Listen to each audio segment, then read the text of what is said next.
Matematika turi būti be streso, todėl šiandien aš jums parodysiu, kaip greitai apskaičiuoti kvadratinį šaknį. Paimkime skaičių 10. Jeigu mes turime skaičių 10, suraskime jam artimiausią skaičių kvadrate. Tai yra 3 kvadrate, yra 9.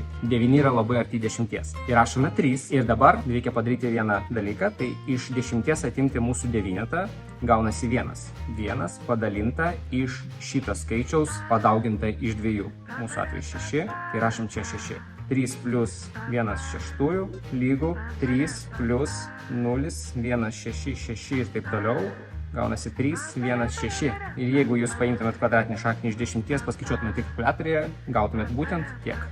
O dabar pabandykime kitą skaičių. Paimkime kvadratinę šaknį iš 15. Kvadratinė šaknis iš 15 arčiausiai šitos kvadratinės šaknies yra 16. 4 kvadrate yra 16.